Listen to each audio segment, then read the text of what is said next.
All right, welcome back, everyone, to this edition of On Cue. Rich Quinones here. Don't forget to get social with me, IG and X at Rich Q on Q, TikTok at Rich Q on the mic. It is a Man Up Monday edition, which means we've got a lot of manning up NFL wise. But I'm just gonna take it easy on I know where this is going, Q. our good friend Jonathan Marshall after a 21 to nothing cough for his Mhm, Philadelphia mhm, Eagles in a loss mhm, against the mhm. Dallas Cowboys. I don't know what to tell you on that one, brother. I mean, it's not, it's Listen, not as it's not as bad as what my Giants have been going through, but pretty bad. That's a pretty bad L for you guys. it's a bad loss. You can't blow a 21-point lead. You can't lose to that Cowboys team. Um, but I will say this: in the end, we know how this Cowboys season is going to end. Of course, We know how disappointing the season will end for their fans. So you might be won this your big game. might be the Salute. same thing for the Eagles. I think we're going to be okay. Yeah.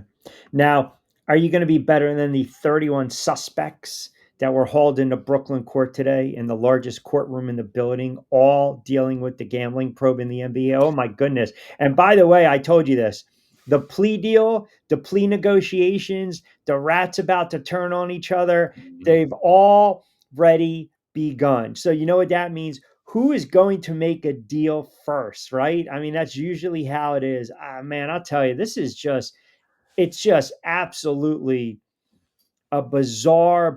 And then, it leads into our NBA talk because you got Chauncey Billups, who was suspended as head coach for the Portland Trailblazers over this scandal. But man, I'll tell you, you thought it was going to be kind of a quiet Monday in the world of sports, and it never really is with 31 of these goofballs hauled into court.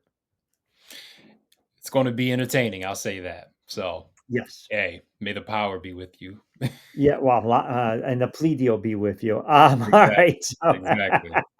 Exactly. we're about 20 games in the NBA season. You and I have talked about this. Usually, you Mhm. start to ramp it up right around Christmas time. You kind of know where some of these teams are at. But let me start with your Philadelphia 76ers, right? Because right now, as it stands, 9-7, 4-6 over their last 10. It's pretty obvious that Tyrese Maxey is the face of this franchise going forward. They've alternated wins and losses and Bede's here and Bede's not there. But with that being said, 9-7, still right there in the Atlantic. We are very, very early on in the NBA season. The Knicks got some issues. Toronto's playing really well. I guess, would we both agree right now that this is certainly Tyrese Maxey's team going forward for the foreseeable future? It is, and you can tell by the energy that this team plays with, the attitude. Um, we don't need to mention a certain name. I'm sure it'll come up, but when that person was at the forefront, there's a style of play that was had, a certain level of energy that was had, a certain inconsistency when it comes to effort that was had, And a lack of right? availability. And a lack of availability. Tables turn, availability, don't have to question it. The energy, don't have to question it. The effort and the style of play is exciting. This is actually an exciting team to watch. And it's been a They long score a time lot. since you've been able to say that. Right. They Yep. do. And so for the first time, the expectations for me entering this year, and I told you this and I've told others, I don't have expectations. I just want to see the young guys play and develop. And this is what I'm seeing. And so the disappointment of second round exits shouldn't be there right now because to me at 9-7, they're playing above and beyond what your expectations would be without an Embiid or Paul George, with these young guys playing and trying to find a way. But they're winning. They're finding ways to win. They're competing. It's not a disappointment at all if they were to get an early exit, especially if Embiid and PG continue to miss. I know PG has came back, but you still can't trust that either, right? And so it's an exciting time to watch these guys develop, and we'll see. They have a foundation now, right? They're actually up. We talked about this before. Welcome to 2025 when it comes to basketball in the NBA. Got to have guard play. Got to Right. push the pace. You Right. cannot be stuck in the mud trying to run offense. You just can't do it. You're getting left behind, literally. And so they've arrived to current day NBA style. I know when we were talking prior to the draft, we were kind of going back and forth, and we both we're on the same page with, hey man, if VJ Edgecombe is there from Baylor, you're talking about a young kid, 20-year-old guard, and they grab him in the first round with the third overall pick, and he's acclimated to the NBA game, and he's going to have a couple games where he's going to have some bad turnovers, but for the most part. For a player that's playing 25, 30, 35, 38 minutes and only having one or two turnovers here and there and being productive with his outside shot, being decisive, putting the ball on the floor, trying to get to the line. I like to see him try to get to the line a little more. But again, you got to factor in you're playing off Maxi, right? But I like the way this kid has played early on, and it looks like a very solid pick for the Philadelphia 76ers. I think he surprised some people with what he could do offensively, right? And I think what we're seeing is just the untapped ability that VJ has and what he will become in a few years with some summer off-season workouts, really locking in and honing on his handle, his ability to create. Right. But defensively, I think from day one that was going to be his place in the league, the energy, finishing plays, running the break with those dunks, right? You can't question. I mean, just watching him at Baylor, you knew that that would translate. Okay, now we see you have the athleticism to compete in this league. What's the next step for VJ Edgecombe? Okay, offensively, we see that there's a foundation there. Now, next year, how do we add on to that? How do we hone those skills? And so, once again, it goes back to the Maxi conversation with the energy, the effort. It's just a new style of basketball mentality that the Sixers have been lacking. And to see that they have a group of guards who go hard out there, you can see the joy when they play. And as a fan watching it, you don't even have to be a Sixers fan, you can see the enjoyment when they play the game. And so I think with VJ, with Maxi, hopefully Jared McCain starts to get back physically. He can get back right mentally as well following that injury. They have a guard like Quentin Grimes. We'll see what happens with him after this year, but they have one of the best guard rotations in the league. Who could have said that a year ago, 2 years ago, right? It's been a Yeah. while since you've been able to say, okay, they have multiple guys who can attack, who can create, and they're young. They can grow together. So for management, how do we add to these pieces? How do we move past the old regime and add to what these young guys are showing? Let me take it back 2020, 2021. Pistons win 20 games. Following season, they win 23. Following season, they win 17. Then they win 14. Then they win 44. And right now, they are arguably the story of the young NBA season. And you got to give them credit because there were some players there that were talented and they had to go through some lean years and they've kind of gutted it out right now. I mean, this team is on a roll. I mean, think about this. You start the season 2-2, and now you've ripped off 12 straight games. Get on board. The Pistons express. They've got multiple guys that can score, right? Whether it's the center, Kate Cunningham, a kid that we both like. We've talked about him for years. They get some pretty good bench production. Look, I know that Harris has been banged up when he was on the floor for a handful of games. He gave him some production. Robinson gives him production. Thompson gives him some productions. How do you explain this turnaround by the Pistons, and do you believe it's sustainable? Well, it's a mixture of a lot of things. It's never just can't just pin coaching matters, right? So Bickerstaff has done an amazing job. You have a young franchise player in Cade Cunningham who continues to elevate his game every year. They had the experience last year, and that they use that as a way to some teams may fall off. We've seen young teams fall off under the weight of expectations, but they've gravitated toward it and use it as a boost. I got to talk about Jalen Dorn, like the big guy.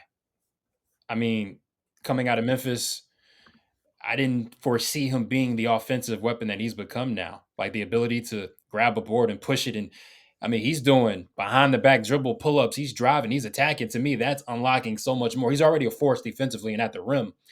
But to what he's been able to, like, he's a chiseled force.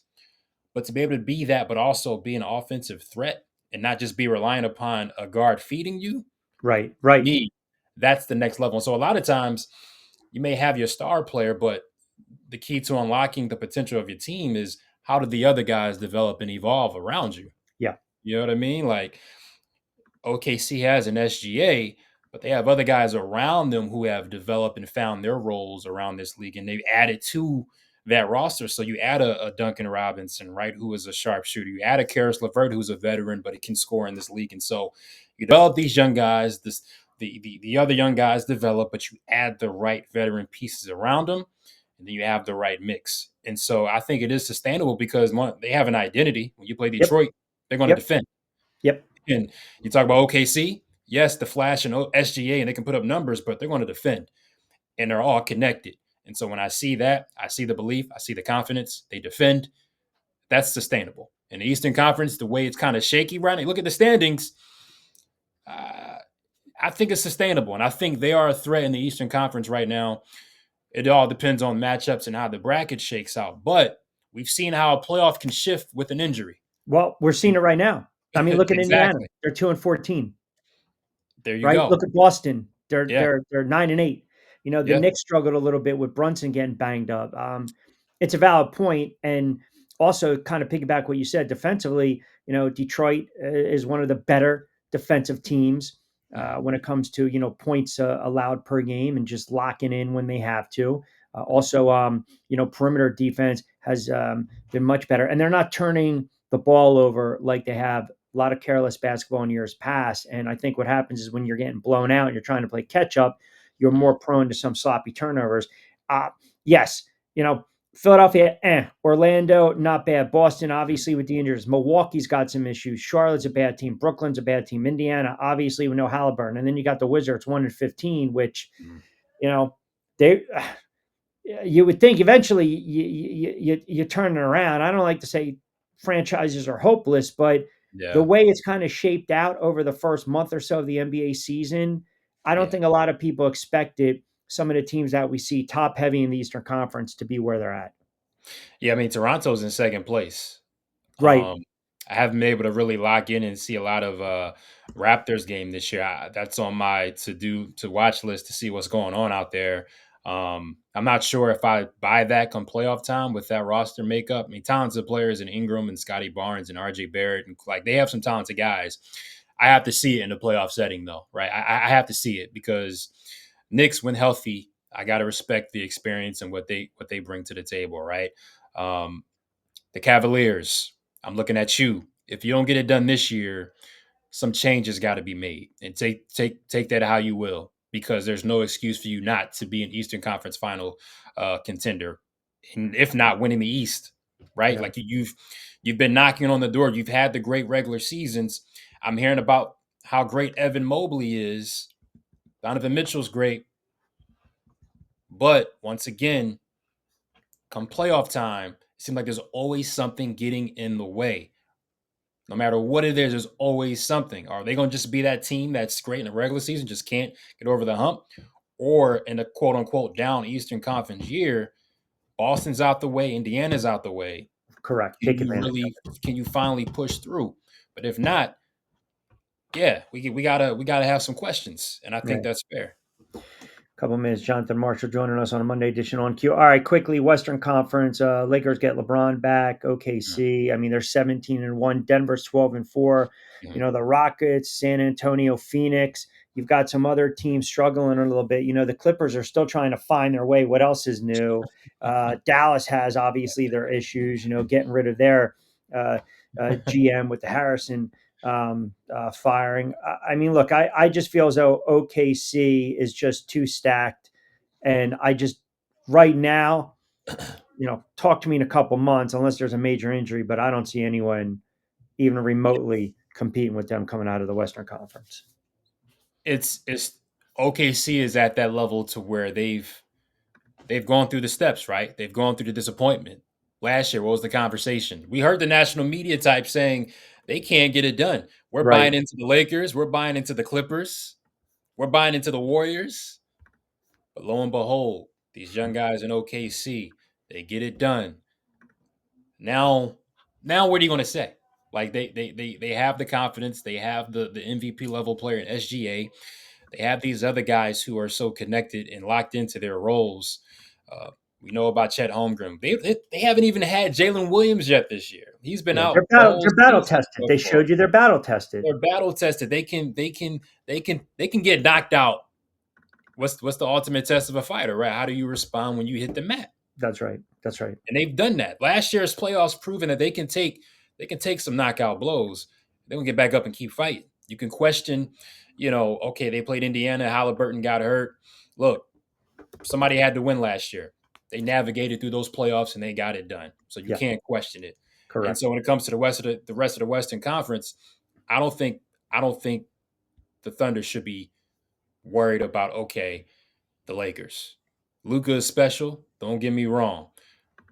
But in a 7-game matchup, I just think OKC has too many answers, and the Lakers have little room for error. The Thunder have the largest room for error in the NBA. That's how I approach things when it comes to analyzing these matchups. Who has the bigger room for error? The Thunder have it. Yeah. And the Lakers too, I thought Aton was a great addition for the Lakers because again, you needed that big man in the center. He can Mhm. play off the ball. He's banged up, but he's going to give you professionalism, consistency as Mhm. well.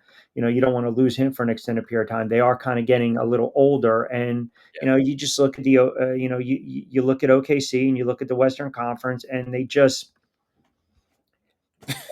They have an identity. They know who they are. there you go. They just go out and you know what to expect from them. You Yeah, just do. It's yeah, like it's like clockwork with them. There's no questioning.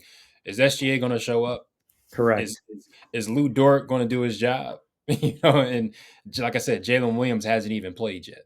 Yeah. Well, listen, like I alluded to, once we get around Christmas time, the first year, you start to see we're another 20 something odd games. Teams Mhm. start to separate themselves.